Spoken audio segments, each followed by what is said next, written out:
Bonjour à toutes et à tous, bienvenue au podcast de la CONJUR. La CONJUR, c'est la commission juridique de la Chambre de commerce du Brésil en France. C'est une commission composée par des avocats, des juristes, des experts comptables et nous avons la mission d'apporter aux membres de la Chambre des sujets d'ordre juridique et d'ordre comptable au sein d'une discussion entre experts. Aujourd'hui, nous allons discuter sur un sujet toujours d'actualité, très intéressant et très large, l'arbitrage. C'est un sujet tellement large qu'on ne peut pas, c'est impossible de traiter tous les sujets en un seul podcast. Donc, nous avons décidé aujourd'hui de parler sur le siège de l'arbitrage. Pourquoi fixer un siège de l'arbitrage et plus spécifiquement, pourquoi le fixer au Brésil et en France? Pour en discuter, nous avons deux éminents avocats, tous les deux avec la double formation brésilienne, formation juridique brésilienne et française. Mariana Almeida-Is, qui est collaboratrice au sein du département arbitrage international du cabinet Herbert Smith, e Aécio Oliveira, Aécio Felipe Oliveira, qui est avocat spécialisé en contentieux international et arbitrage international au sein du French Desk du cabinet brésilien BMA. Mariana est membre du barreau brésilien depuis 2014 et membre du barreau à Paris depuis 2019 et Aécio est membre du barreau brésilien 2017. Avant de rentrer dans le vif du sujet, c'est-à-dire le siège de l'arbitrage, j'aimerais que Aécio et Mariana posent un petit peu le cadre et en parlent de l'arbitrage. Et j'ai une question très spécifique que je pense que c'est la question que tout le monde se pose. Il est vrai que l'arbitrage est de plus en plus répandu, mais pourquoi ? À votre avis, utiliser l'arbitrage plutôt que recourir au tribunal étatique, quel est l'avantage?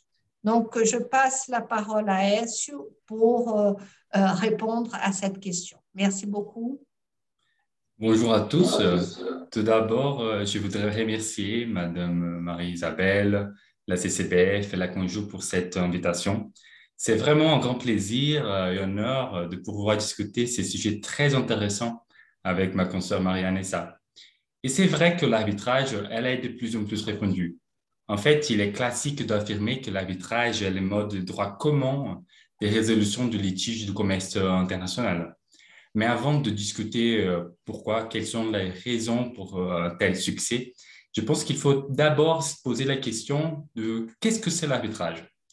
En fait, l'arbitrage, c'est un choix des parties qui décident de soumettre leur litige à des personnes privées, notamment nommées des arbitres, pour trancher de manière définitive leurs différends. Donc, ils vont renoncer à l'appareil judiciaire pour faire confiance à ces personnes privées, à des arbitres. Et lorsqu'on s'interroge quelles sont les raisons pour un tel succès, on peut mentionner quelques spécificités de l'arbitrage. D'abord, la célérité. C'est vrai que l'arbitrage, elle est une procédure rapide, efficace. Et les motifs sont simples. La sentence arbitrale, elle ne fait pas normalement, sauf convention des parties en contraire, elle ne fait pas l'objet de recours. La sentence est finale. De plus, bien sûr, la possibilité des parties de nommer l'arbitre ça fait que les parties puissent choisir ou désigner une personne qui est immédiatement, pleinement disponible pour solutionner, pour résoudre ces litiges. Contrairement aux juges étatiques, comme on sait bien, ils ont plusieurs actions à la fois. À titre d'exemple de la célérité de l'arbitrage, on voit que dans des procédures arbitrales administrées par la Chambre de commerce Brésil-Canada, la durée moyenne d'une procédure arbitrale entre 2017 et 2019 était de 13,2 mois. Et au sein de la Chambre de commerce internationale en France, c'était 22 mois en 2020. Bien noter, bien sûr, que la Chambre de commerce internationale, normalement, elle reçoit des cas plus complexes et majoritairement internationales. Moi-même, je voudrais partager un exemple d'un arbitrage que j'ai eu l'année passée. Et nous, on était vraiment contents parce que la procédure arbitrale, après un jugement sommaire, a été finie en 8 mois. Et ça montre vraiment la possibilité, les potentiels de l'efficacité de l'arbitrage. Mais il faut aussi discuter les coûts de la procédure. Parce qu'aujourd'hui, ça semble comme une douce illusion pour les parties, les caractères peu onéreux de l'arbitrage, vu bien sûr les honoraires d'avocats, des arbitres, les frais d'administration versés à l'institution d'arbitrage. Mais si on considère que au sein du juge étatique, de la justice étatique, les mêmes litiges, il va être presque systématiquement jugé 2, 3, 4 fois à cause de recours en révision, recours en annulation, recours en cassation. C'est vrai que les parties vont engager des frais pendant des années sans avoir fixé définitivement le litige. Par contre, vu l'impossibilité de faire appel normalement à la sentence au sein de l'arbitrage et pouvoir donc tirer les conséquences légales presque immédiatement, ça fait que les coûts plus élevés de l'arbitrage soient mis en perspective par la durée plus courte de cette procédure. Et oui, il y a d'autres manières que les parties peuvent utiliser pour réduire encore plus ces coûts de l'arbitrage international. Par exemple, la partie peut toujours décider de choisir un arbitre au lieu de trois arbitres. Les parties peuvent aussi accorder une clause d'arbitrage accéléré, et ça veut dire de choisir des règles ou des règlements des institutions d'arbitrage qui vont limiter les temps et les mécanismes procéduraux disponibles en cas de litige. Toutes les grandes institutions d'arbitrage, soit en France, soit au Brésil, par exemple la CCI, la CBC, la Camargue, toutes ces chambres ont des règlements disponibles pour ces types d'arbitrage accéléré. Et oui, aussi, si les litiges n'est pas très complexe, les parties peuvent toujours choisir de ne pas avoir une audience ou sinon la faire virtuellement. Et ça, par conséquent, ça va faire que les coûts de transport, de voyage, ça va être plus réduit. La dernière avantage de l'arbitrage que je voudrais parler dans cette introduction, c'est la flexibilité. L'arbitrage, elle a un avantage remarquable qui c'est sa adaptabilité. Les parties peuvent choisir non seulement la loi applicable, les arbitres, la règle de procédure, mais aussi la langue, par exemple. Et donc, c'est une procédure sur mesure.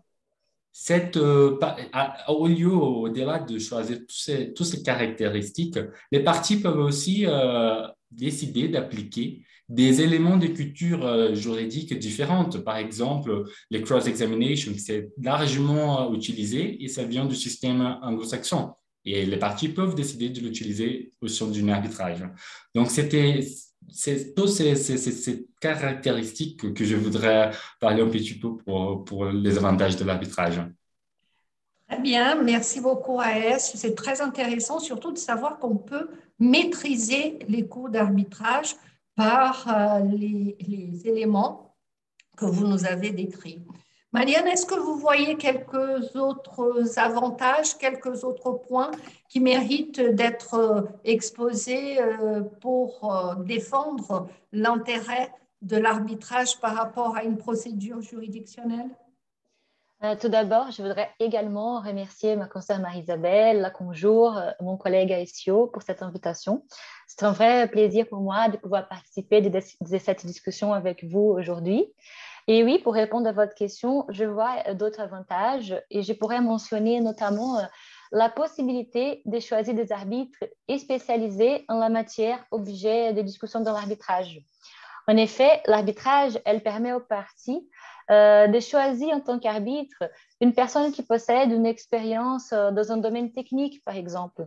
Et très souvent, les juges étatiques, ils ne possèdent pas cette expertise. Ils doivent se fonder sur des déclarations de témoins experts. Un autre avantage que je pourrais mentionner, c'est la confidentialité du processus. Il est vrai qu'aujourd'hui, l'arbitrage international elle est très généralement confidentiel si les parties en décident ainsi. Et pour une entreprise, cela représente l'avantage de protéger des informations sensibles à sa gestion, par exemple, dont la divulgation elle pourrait entacher sa réputation. La confidentialité, elle va permettre également de préserver des relations commerciales de cette entreprise, par exemple. Et un dernier avantage que j'aimerais citer aujourd'hui, c'est l'existence de la Convention de New York. C'est la Convention sur la reconnaissance et l'exécution de sentences arbitrales étrangères.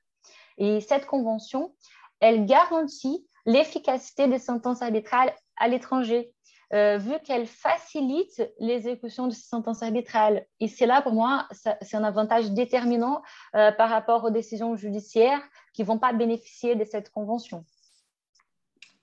Waouh, nous sommes maintenant tous convaincus que ça vaut vraiment la peine d'aller vers l'arbitrage dans un litige international. C'est vrai qu'aujourd'hui, un litige auprès d'un tribunal juridictionnel peut prendre énormément de temps avec tous les points moins positifs, je dirais pas négatifs, mais moins positifs que ceux offerts par l'arbitrage. Bon. Donc, nous sommes tous convaincus que l'arbitrage vaut la peine. Et là, maintenant, on va rentrer dans le vif du sujet, que c'est le siège d'arbitrage. Pourquoi définir le Brésil ou la France? Mais avant de passer pourquoi définir, Marianne, est-ce que vous pouvez nous expliquer un petit peu qu'est-ce que c'est le siège de l'arbitrage? Oui, en fait, le siège de l'arbitrage, il est l'endroit où se trouve juridiquement l'arbitrage. En fait, les sièges et les liens juridiques entre l'arbitrage et la juridiction de l'État choisi.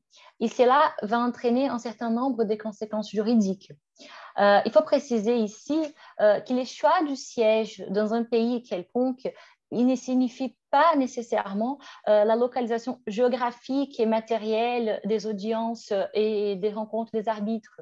Par exemple, moi, j'ai eu un arbitrage dont les parties elles étaient brésiliennes et le siège a été fixé à Londres. Mais pendant l'arbitrage, les parties elles ont décidé que les audiences elles auraient lieu au Brésil. Et cela n'a eu aucun impact sur les choix du siège. Bon, la fixation du siège dans un pays, elle importe l'application de la loi d'arbitrage de ces pays. Et cette loi, elle va jouer un rôle de contrôle sur certains aspects de l'arbitrage. Là, il est important pour moi de ne pas confondre cette loi d'arbitrage avec la loi applicable à la procédure arbitrale. Et que la loi de la procédure arbitrale, elle peut normalement être librement choisie par les parties. Il va fixer les règles qui gouvernent la procédure d'arbitrage devant les arbitres. Ici, la loi d'arbitrage dont on parle, elle s'adresse en premier lieu aux juges de cet État choisi pour leur permettre de résoudre les problèmes dont ils seraient saisis relatifs à l'arbitrage qui se déroule sur leur territoire. Pour vous donner un exemple, les juges du siège, il a une vocation naturelle à être les juges d'appui d'une procédure d'arbitrage international. Il peut, en cas de difficulté, aider au bon déroulement de l'instance arbitrale. Il peut notamment aider à la constitution du tribunal arbitral, par exemple. Donc, on voit ici que les choix du siège de la procédure arbitrale gagnent beaucoup d'importance. Et là, je passe la parole à mon collègue Aïssio qui va nous parler un peu plus de l'importance du choix du siège de l'arbitrage. Oui, Mariana, comme elle avait dit, les parties, elles peuvent choisir les sièges de l'arbitrage. Et c'est justement la loi du siège qui va déterminer la mesure dans laquelle les tribunaux étatiques peuvent intervenir dans la procédure arbitrale. Bien sûr, pour qu'une procédure arbitrale elle, soit aussi rapide et efficace que possible, les tribunaux du siège doivent limiter au maximum leur intervention.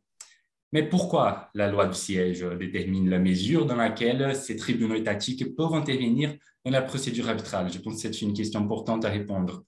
La raison, c'est simple.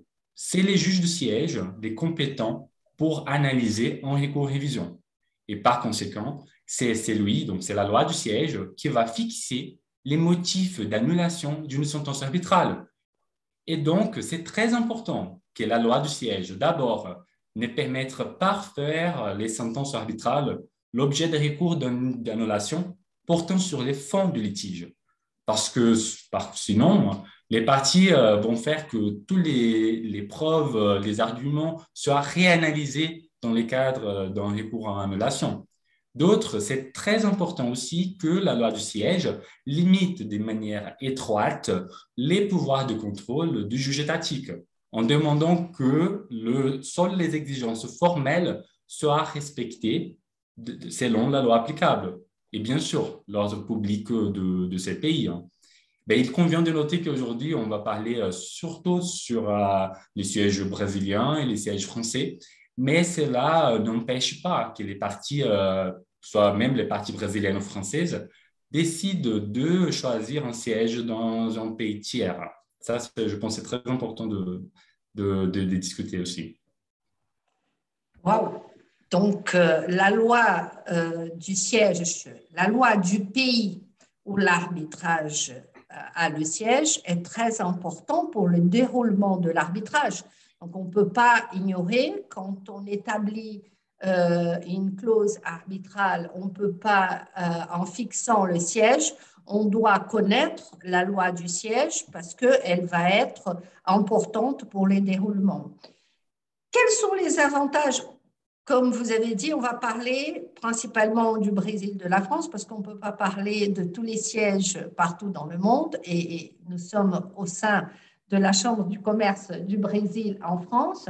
Quels sont les avantages du point de vue juridique de choisir le siège au Brésil ou de choisir le siège en France, Aécio? Madame Marie-Isabelle, je pense que les avantages de choisir le siège au Brésil en France peuvent concerner notamment d'abord la sécurité juridique et aussi l'appui des tribunaux au soutien de l'arbitrage. Mais qu'est-ce que vous entendez par sécurité juridique? Parce que c'est un mot, un grand mot. Essayez de détailler un petit peu pour que ça soit plus concret. Tout à fait d'accord. Parce que les citoyens, les partis, quand ils décident de renoncer à la procédure judiciaire pour faire confiance à des arbitres, il faut que la sécurité et la prévisibilité soient deux éléments indispensables. Et dans notre cas, le Brésil et la France sont, oui, des exemples réussis de l'utilisation de l'arbitrage en tant que mécanisme de règlement de conflits. Et ça parce qu'on a des normes précises et solides en droit de l'arbitrage. C'est le cas, par exemple, de la loi d'arbitrage brésilienne, les codes de procédure civile français. Et c'est vrai qu'on a aussi, même au Brésil et en France, ces deux pays ont des tribunaux hautement très spécialisés dans les domaines de l'arbitrage. Et bien sûr, un environnement juridique très favorable à cette procédure. D'un côté, c'est clair que historiquement, la France compte parmi les pays plus connus dans le domaine de l'arbitrage international et inspire les plus confiance au monde. De ce fait, Paris, la ville, elle est considérée comme les sièges, les quatrième sièges plus choisis dans le monde, selon la recherche de l'université de Queen Mary University de 2021.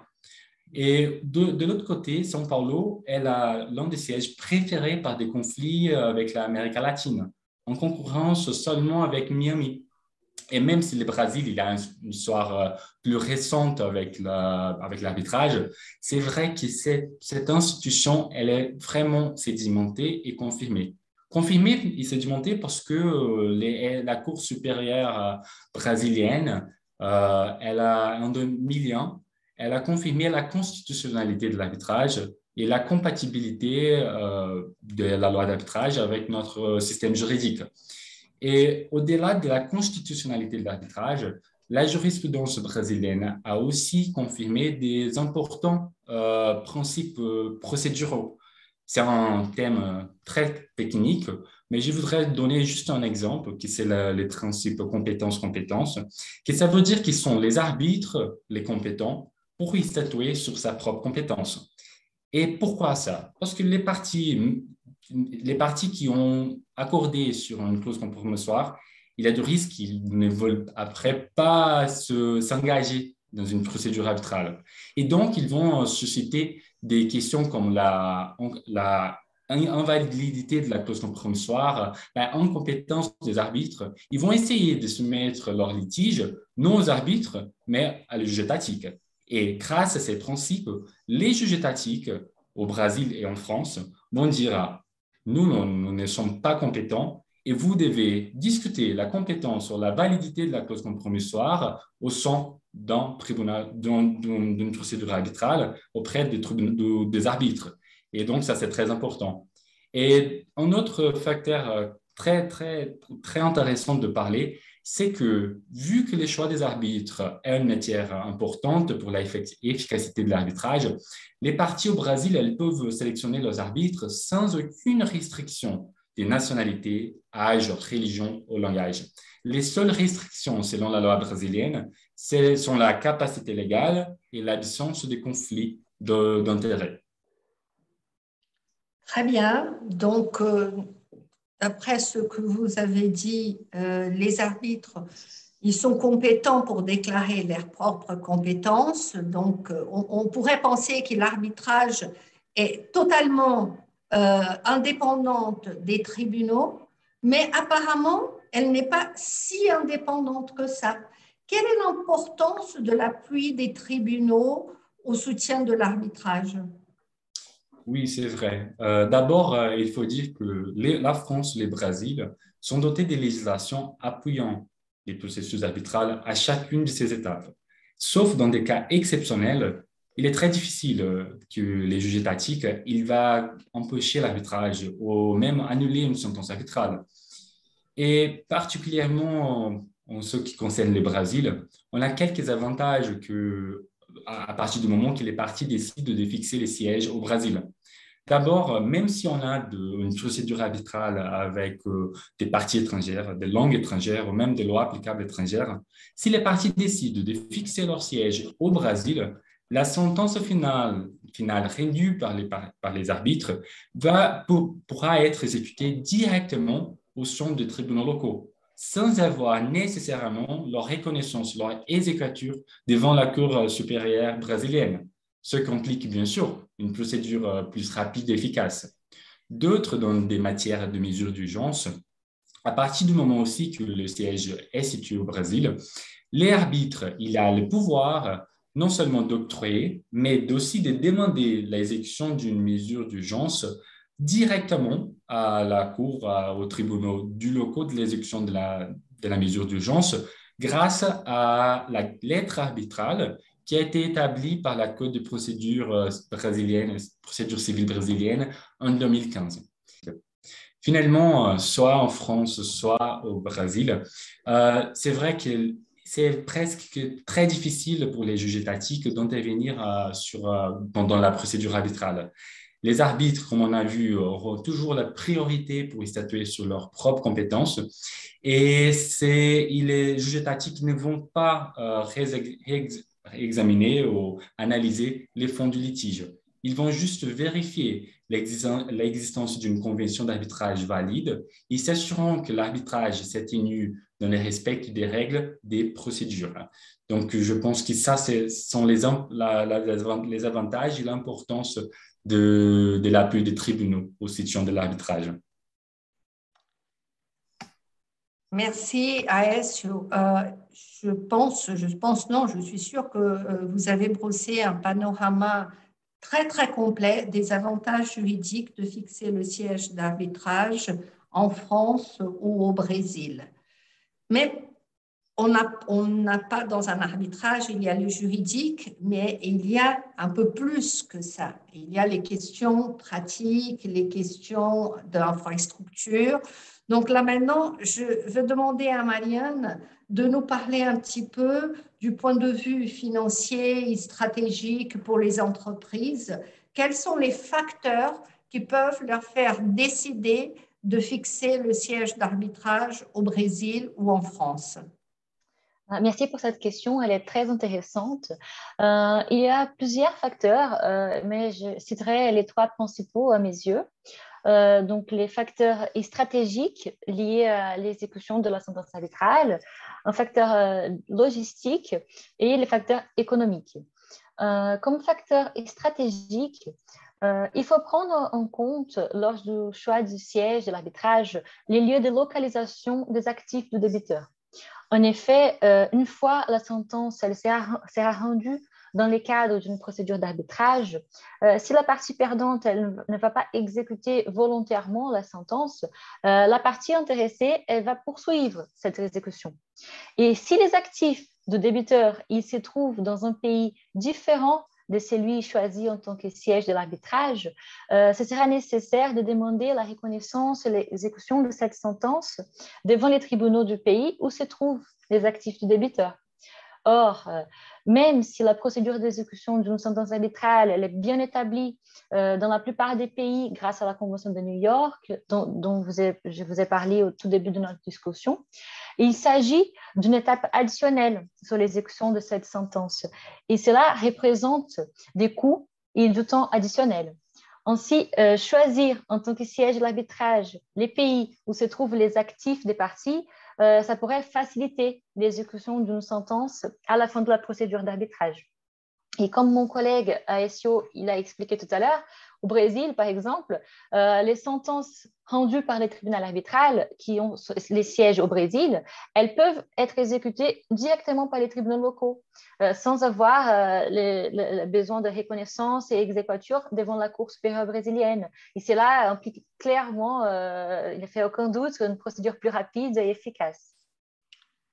Merci Marianne. Vous avez parlé donc des avantages des facteurs stratégiques, logistiques et économiques qui doivent être pris en compte pour fixer le siège d'arbitrage au Brésil et en France. Mais qu'entendez-vous par des facteurs logistiques?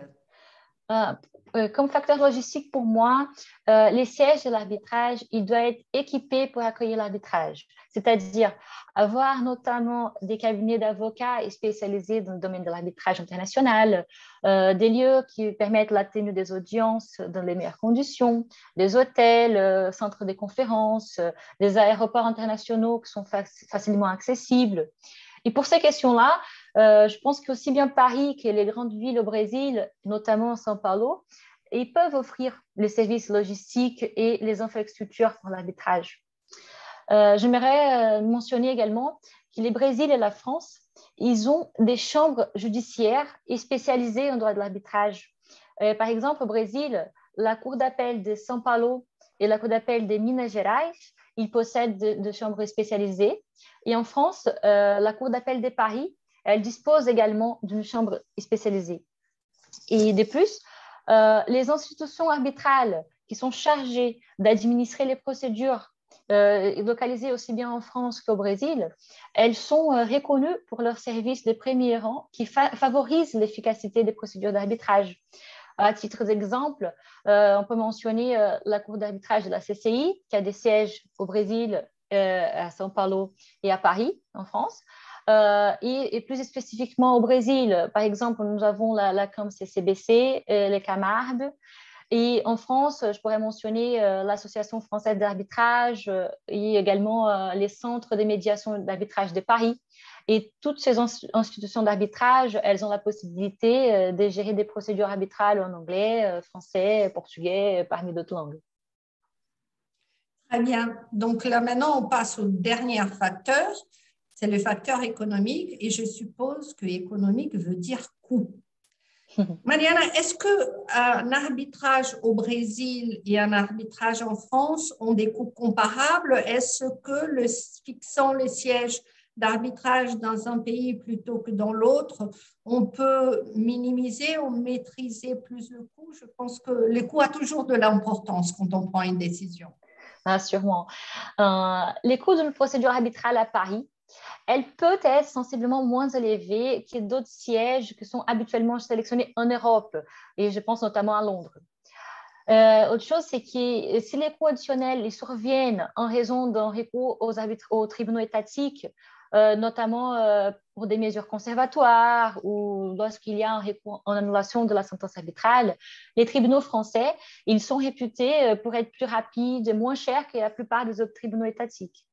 Comme je viens de mentionner, il y a également la Cour d'appel de Paris qui dispose d'une chambre spécialisée et traite rapidement des dossiers en relation avec l'arbitrage international. Et tout cela peut avoir un impact positif en ce qui concerne les coûts. Mais cependant, les coûts d'un arbitrage à Paris, ils peuvent quand même se montrer plus élevés qu'un arbitrage au Brésil.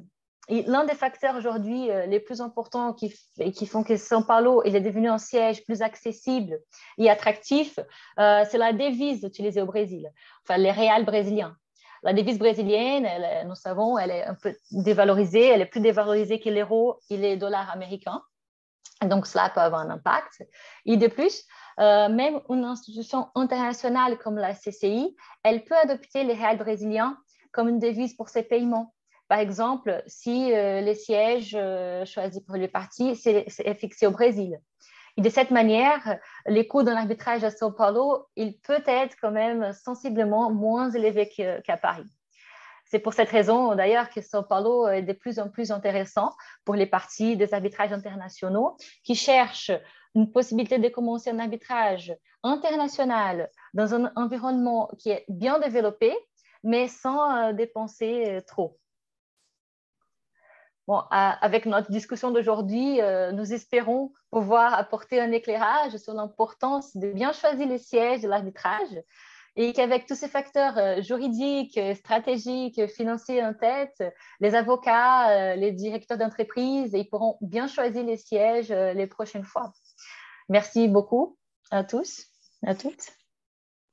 C'est nous qui vous remercions, Marianne. Merci beaucoup à Aécio. Grâce à vous, vous avez rendu un sujet extrêmement technique, extrêmement difficile dans le sens qu'il faut être vraiment spécialiste pour le maîtriser, en une explication très claire, très terre-à-terre, très abordable.